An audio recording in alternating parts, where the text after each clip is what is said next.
Hello everyone, good morning. আশা করছি তোমরা যে যেখানে আছো প্রত্যেকেই খুব ভালো আছো আর সুস্থ আছো। আমার আজ আরও একটি নতুন ব্লগে তোমাদের সকলকে জানাই অনেক অনেক ওয়েলকাম আর ভালোবাসা।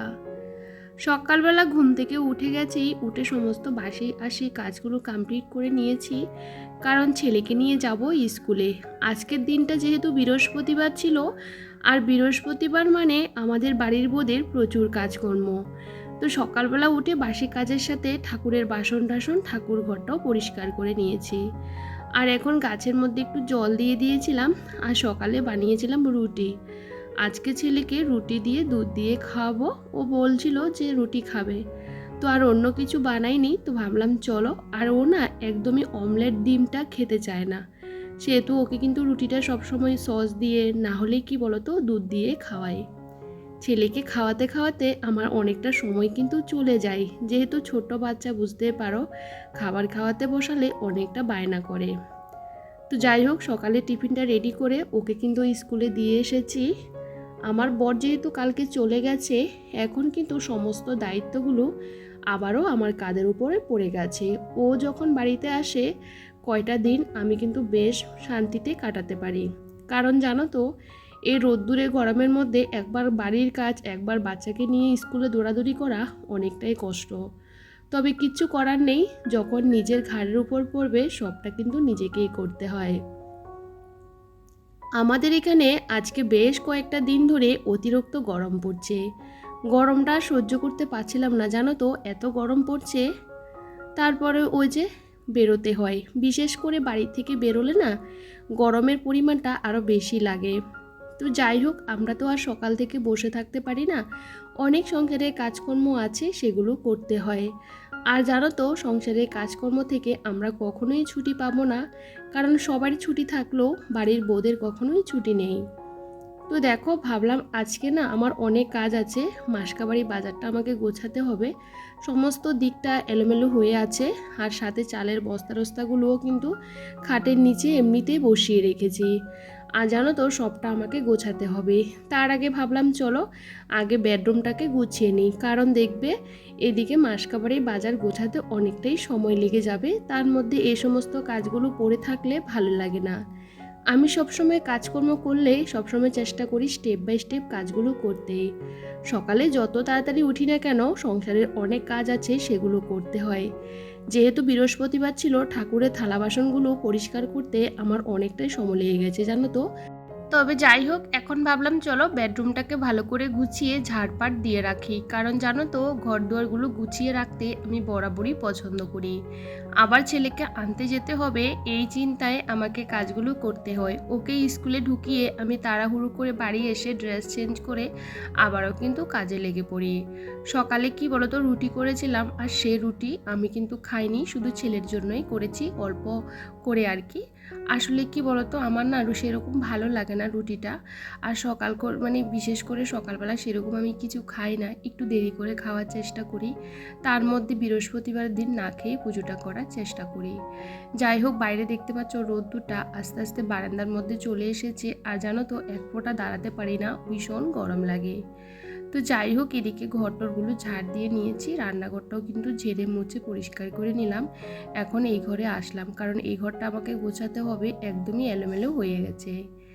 আমার সংসারের এই যে ছোট ছোট জিনিসপত্রগুলো সবসময় কিন্তু ঘরের ভিতরে রাখার চেষ্টা করি।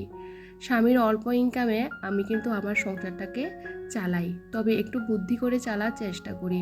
আমি সবসময় যে কোনো জিনিসপত্র কিনলে একবারে কিনে নেওয়ার চেষ্টা করি। যেহেতু আমার সংসারে আমি আর আমার ছেলে, বর যেহেতু বাড়িতে থাকে না, আমাকে কিন্তু বিশেষ করে বেশি জিনিস আনতে হয় না। তবে চালটা আমি ঘরের ভিতরে সবসময় বেশি রাখার চেষ্টা করি, যেহেতু আমাদের বাড়ির কাছে চালের দামটা আনতে গেলে একটু বেশি হয়, কারণ মার্কেট থেকে নিয়ে আসলে চালের বস্তাটা তাহলে একটু দাম কম পাওয়া যায়। আর আমি যেখান থেকে দামটা কম পাবো সেখান থেকে জিনিসপত্র কেনাকাটা করার চেষ্টা করি। তবে আমি কিন্তু অতিরিক্ত মশলাপাতি কিনে ঘরের মধ্যে জমিয়ে রাখি না। গুঁড়ো যে মশলার প্যাকেটগুলো সেগুলো তো একদমই কিনি না। আমি কিন্তু গোটা গোটা মশলা, যেরকম জিরে, ধনে, তারপরে শুকনো লঙ্কা, তারপরে এলাচ, দারচিনি, সমস্ত কিছু কিন্তু আমি গোটা গোটাই কিনি। তবে সমস্ত কিছু গোটা গোটা কিনলে কি বলতো বন্ধুরা, অনেকটা সেভ হয়। আর গুঁড়া মশলা কিন্তু ওই যে প্যাকেটে যে পাওয়া যায় সেগুলো কিন্তু টেস্টও ভালো লাগে না, আর সেগুলো কিন্তু খাওয়াও ভালো না। তবে আমি সবসময় চেষ্টা করি কোন জিনিসটা কিনলে ভালো হবে। তো যাই হোক, এদিকে কিন্তু আমি মাসকাবাড়ির বাজারটা একটা বালতির মধ্যে সমস্ত কিছু ঢুকিয়ে রেখে দিয়েছি। আমার কিন্তু সেরকম বেশি কেনাকাটা করতে হয় না, যেটুকু আমার হয়েছে সেটুকু কিন্তু আমার একটা মাস চলে যাবে। কিন্তু চালটা আমি অতিরিক্তই কিনে রাখি, কারণ আমার বর যেহেতু বাড়িতে থাকে না, এ বাড়ি বাড়ি বস্তাগুলো আমার পক্ষে সম্ভবও হয় না। তো যাই হোক, সমস্ত কোটোকাটাগুলো আমি কিন্তু এই যে ভর্তি করে নিয়েছি, চালটাও ঢেলে নিয়েছি এই যে ড্রামগুলোর মধ্যে। যদিও বা ড্রামগুলো বেশি একটা ভালো না প্লাস্টিকের, তবে বেশি একটা টানা হেঁচড়া আমি করিও না। আর এদিকে আটাও নিয়ে আসা হয়েছে, সে আটাটাও কিন্তু কৌটোর মধ্যে ঢেলে নিয়েছি। আর আমি কিন্তু আলুটাও কিন্তু বেশি করে কিনে ঘরের মধ্যে রেখে দিই, তাহলে কি বলতো বন্ধুরা, অনেকটা দিন চলে যায়। কারণ কি বলতো, জিনিসপত্রের দাম তো প্রত্যেকটা দিনই বাড়ে, আর এখন কিন্তু আলুর দামটা কম আছে, সেহেতু ওই যে কিছুটা আলু আমি কিনে রেখে দিয়েছি। আমি যেহেতু একা মানুষ, সেহেতু অতিরিক্ত কোনো কিছুই কিনি না, যেটুকু প্রয়োজন মানে 1-1.5 মাস চলে যাবে মতন এভাবেই কিন্তু কেনাকাটাগুলো করি। আমার যেহেতু রান্নাঘরটা সেরকম ভালো না, রান্নাঘরে কিন্তু আমি মাসকাবাড়ি বাজারটা বা চাল টালগুলো রাখতে পারি না, এই যে খাটের নিচে কিন্তু জমিয়ে রাখি। তবে এই জায়গাটা সবসময় পরিষ্কার ঝাড় দিয়ে রাখি। আসলে কি বলতো, কোনো জিনিস এমনিতে রাখলে তো ভালো লাগে না, সবসময় পরিষ্কার পরিচ্ছন্ন করে রাখতে ভীষণই পছন্দ করি। এদিকে মাসকাবাড়ি জিনিসগুলো আমি কিন্তু বালতির মধ্যে জমিয়ে রেখেছি, কারণ আমার রান্নাঘরে অনেক কৌটো কাটা এখনও মোটামুটি ভর্তি আছে। কারণ কি বলতো, একবারে শেষ হয়ে গেলে সমস্ত কৌটোগুলোকে ভালো করে ধুয়ে পরিষ্কার করে আবারও রিফিল করব। কিন্তু এই মুহূর্তে আমার রিফিল করার কোনো প্রয়োজন নেই, সে কারণে আমি রিফিলও করিনি। আর এখন এই যে ফ্রিজটাকে ভালো করে মুছে নিয়েছি, আমার ফ্রিজের মধ্যে অনেক জিনিস কিন্তু আমি স্টোর করে রাখি। যেহেতু আমি রোজ দিন বাজারে যেতে পারি না, আমার ছোট্ট একটা ছেলে আছে, তো মাছটা আমাকে কিন্তু সবসময় বেশি করেই রাখতে হয়। তবে যাই হোক, এখন সবজিপাতিগুলো ভালো করে গুছিয়ে নিয়েছি। আর এখন ডিমগুলো না এই যে ছোট্ট একটা বাটির মধ্যে রাখছিলাম, কারণ এত বড় ঝুড়িটা রাখাতে আমি অনেক জিনিসপত্রই রাখতে পারি না। যাই হোক, ছোট ছোটোভাবে জিনিসগুলো গুছিয়ে রাখলে না অনেকটা জিনিস ফ্রিজের মধ্যেও রাখা যায়। আর আমি সবসময় সবজিপাতি প্লাস্টিকে কিন্তু ঢুকিয়ে রাখি। আমার না সেরকম ভালো কন্টেনার বা কোনো কিছু নেই। আমি সবসময় চেষ্টা করি অল্প কিছুর মধ্যে যদি আমি সংসারটাকে সাজিয়ে গুছিয়ে রাখতে পারি, তাহলে নিজের জন্য অনেকটাই ভালো। যাই হোক, এদিকে সবজি বাজারটাও কিন্তু ভালো করে গুছিয়ে কিন্তু রেখে দিয়েছি ফ্রিজের মধ্যে। সবটা তোমাদের সাথে শেয়ার করিনি। আমি ফ্রিজে কোনো কিছু রাখলে না সমস্ত কিছু পরিষ্কার করে রাখতে ভীষণ পছন্দ করি। আর দেখবে জিনিসপত্র বেশি থাকলে পরিষ্কারও করা যায় না। তো এদিকে না আমার অনেকটা দেরি হয়ে গেছে, কারণ সমস্ত জিনিসগুলো গোছাতে অনেকটাই সময় লেগে গেছে। তবে কিছু করার নেই, জানো তো, যে কোনো কাজকর্ম আমরা যতই তাড়াতাড়ি করি না কেন, সময়টা কিভাবে চলে যায় আমরা বুঝতেও পারি না। ফ্রিজের পেছনে না জল জমে গেছিলো, তো সেটা ভালো করে খুলে ফেলে দিয়েছি, এখন আবারও সেট করে দিলাম। ফ্রিজটা আমি সবসময় কিন্তু পরিষ্কার রাখার চেষ্টা করি, কারণ ফ্রিজের মধ্যে আমরা খাবার দাবার কত কিছু রাখি, তাই না? তো সেটা যদি পরিষ্কার করে রাখা যায় তাহলে তো বেশ ভালো। সবসময় চেষ্টা করি স্বামীর অল্প ইনকামে আমার সংসারটাকে চালানোর। আমার যেহেতু অনেকটা পরিমাণে লোন দিতে হয় প্রত্যেক মাসে, তো আমি কিভাবে চলি না সেটা আমার উপর ডিপেন্ড করে। কারণ জানো তো, একটা বাড়ির বউ ঠিক মতন চাইলে সংসারটাকে চালাতে পারে। তবে জীবনে যদি বিলাসিতা করা হয় তাহলে কিন্তু জীবনে কিছুই করা যায় না। আমি মনে করি অল্প ইনকামও কিন্তু খুব সুন্দর করে সংসারটাকে সাজিয়ে গুছিয়ে রাখা যায়, সাথে কিন্তু ওই যে মাসের পর মাস কিন্তু খুব সুন্দর করে সংসারটাও চালানো যায়। তবে তার জন্য একটা বাড়ির বউকে অনেকটা হিসাব করেই চলতে হয়। তবে এভাবে হিসাব করে চললে কি বলতো বন্ধুরা, মাসের শেষে আমাদের কোনো সংসারে অভাব আসে না। যাই হোক, এদিকে দেখো, আমি ঠাকুরের বাসনগুলো তো আগেই সকালবেলা মেজে রেখেছিলাম, দেখি কেমন একটা হয়ে গেছে, তবে জল দিয়ে ধুয়ে নিয়েছি। আর আমার যেহেতু ঠাকুরের সিংহাসনটা ঘরের ভিতরে, সে কারণে কিন্তু ধুলোটা আমার পড়ে যায়। এখন পুজো দেওয়ার আগে আবারও একবার সিংহাসনটাকে মুছে নিয়েছি। সকালবেলা স্রাব দিয়ে ভালো করে কিন্তু আসনটাকে পরিষ্কার করে নিয়েছিলাম। এই মুহূর্তে কিন্তু বেশ খানিকটা সময় চলে গেছে। আমার কিন্তু কাজকর্মগুলো করতে করতে অনেকটা দেরি হয়ে গেছে। আমি গেছিলাম ছেলেকে স্কুল থেকে নিয়ে আসতে, আস্তে আস্তে আমার 11টা বেজে গেছে। বুঝতেই পারো অনেকটা সময় কিন্তু আমি পার করে ফেললাম। আজকে যেহেতু বৃহস্পতিবার ছিল, তাড়াহুড়ো করে পুজো দেওয়া আমার পক্ষে সম্ভব ছিল না।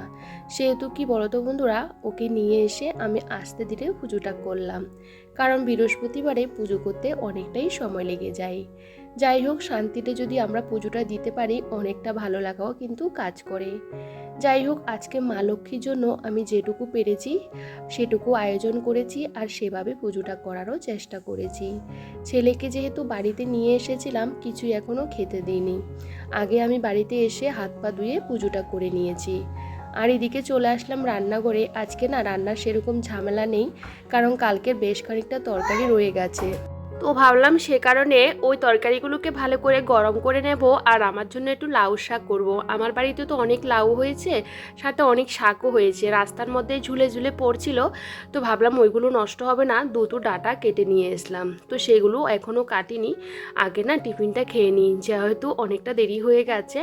তবে এই যে এখন একটু পাস্তা বানিয়ে নিয়েছি, ভীষণ খিদে পেয়েছে, সকাল থেকে কিছুই খাওয়া হয়নি। তো এখন ছেলেকে খাওয়াবো, সাথে আমিও খেয়ে নেব। পাস্তা খেতে আমার কিন্তু বরাবরই বেশ ভালো লাগে, তবে আজকের পাস্তাটা খেতে না একদমই অন্যরকম লেগেছে, ভীষণ ভালো হয়েছে। একটু ম্যাগি মশলা দিলাম, আসলে ম্যাগি মশলাটা দিলে না খেতে আরও বেশি ভালো লাগে। তো যাই হোক, এখন ছেলেকেও খাওয়াবো, সাথে আমিও খেয়ে নেব।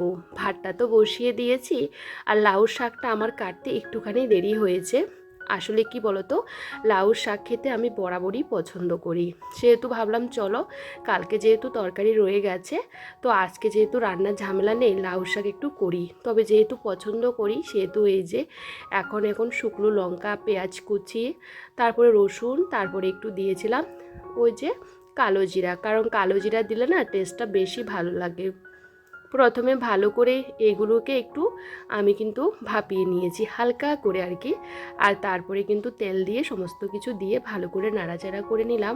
আর এটা খেতে এতটা ভালো লেগেছে কি আর বলবো। কালকে আমের চাটনি, গাজর আলু ভাজা, তারপরে চিকেন, সব কিছুই রয়ে গেছে।